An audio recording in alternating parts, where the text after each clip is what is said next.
because you can't decide that it's moral for Stewart and it's not moral for all of the other buildings. And it isn't just Lee. There's 32 buildings. We're elected to represent the wishes of the community, whether they come to us directly in a public forum or privately, and so that it should be up to magisterial district members, and I think with the support of an at-large member. A magisterial board member that represents one student? Apparently, yeah. Because I have maybe 4 students at one school. That you would, yeah. Okay. Earlier, you could have a pupil-placed student, and that could be your one student in the school, and you could be the person bringing the name change. Wow.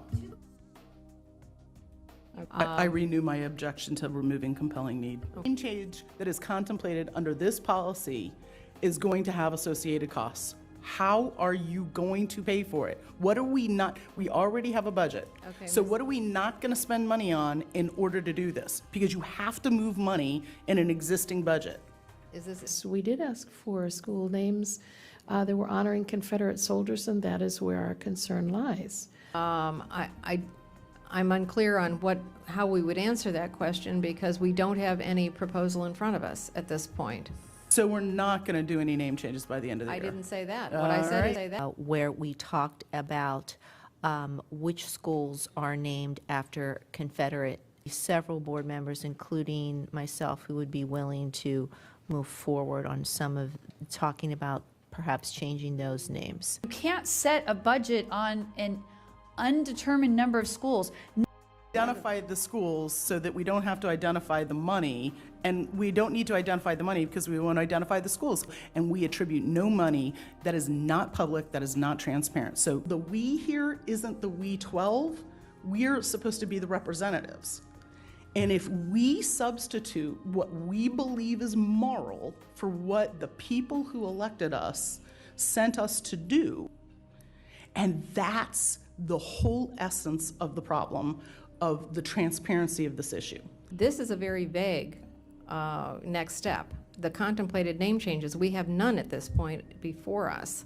Contemplated that you bring it to a forum and within a month you're going to be voting on it, and we have attributed no money to this effort whatsoever. Bush Hill, slaveholding plantation. Claremont, slaveholding plantation. Fairview, slaveholding plantation. Gunston, slaveholding plantation. Fair question, Ms. Schultz, but I think what isn't fair, where you're saying it's going to cost millions of dollars, that is inherently an untruth. Years ago, it runs anywhere from $600,000 to $900,000.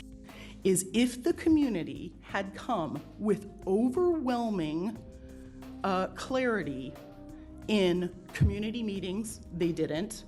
From civic associations, they didn't. From homeowners associations, they didn't. From business communities, they didn't. From parent surveys, they didn't. From student surveys, they didn't. If they told us, we want to change the name, I would vote for the name change.